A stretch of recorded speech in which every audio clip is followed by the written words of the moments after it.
بسم اللہ الرحمن الرحیم۔ السلام علیکم۔ حضرت ابو ہریرہ رضی اللہ عنہ سے روایت ہے، انہوں نے کہا رسول اللہ صلی اللہ علیہ وآلہ وسلم نے فرمایا، اے لوگو، اللہ تعالیٰ پاک ہے اور پاک مال کے سوا کوئی مال قبول نہیں کرتا، اور اللہ نے مومنوں کو بھی اسی بات کا حکم دیا جس کا رسولوں کو حکم دیا۔ اللہ تعالیٰ نے فرمایا، اے پیغمبران کرام، پاک چیزیں کھاؤ اور نیک کام کرو، جو عمل تم کرتے ہو میں اسے اچھی طرح جاننے والا ہوں۔ اور فرمایا، اے مومنو، جو پاک رزق ہم نے تمہیں عنایت فرمایا ہے اس میں سے کھاؤ۔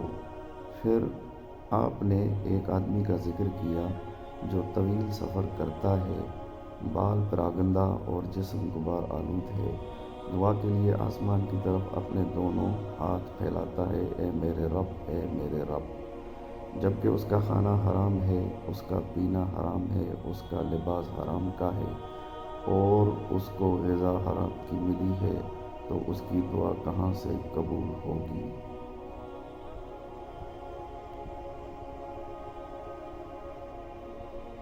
حضرت عبداللہ بن عمر رضی اللہ عنہما بیان کرتے ہیں، حضرت عمر بن خطاب رضی اللہ عنہ نے ایک ریشمی لباس دیکھا جو مسجد کے دروازے کے پاس بیچا جا رہا تھا، تو انہوں نے کہا،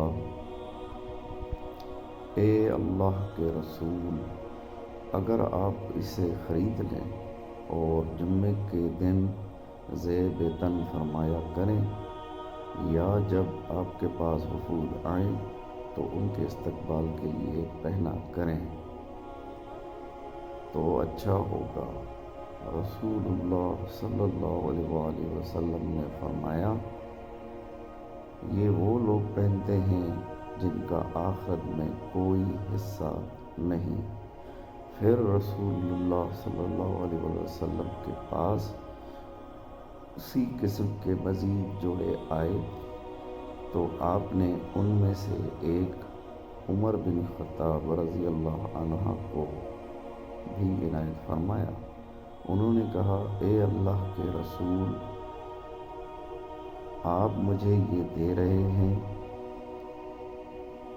حالانکہ عطارد کے جوڑے کے بارے میں اس سے پہلے آپ جو کچھ فرما چکے ہیں۔ تو رسول اللہ صلی اللہ علیہ وسلم نے فرمایا، میں نے تمہیں اس لیے نہیں دیا ہے کہ تم خود اسے پہنو۔ چنانچہ حضرت عمر رضی اللہ عنہ نے یہ جوڑا اپنے بھائی کو دے دیا جو کہ مشرک تھا اور مکے میں رہتا تھا۔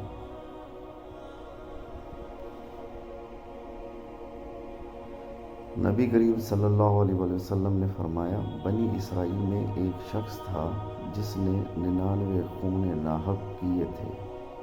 پھر وہ نادم ہو کر مسئلہ پوچھنے نکلا۔ وہ ایک درویش کے پاس آیا اور اس سے پوچھا، کیا اس گناہ سے توبہ قبول ہونے کی کوئی صورت ہے؟ درویش نے جواب دیا کہ نہیں۔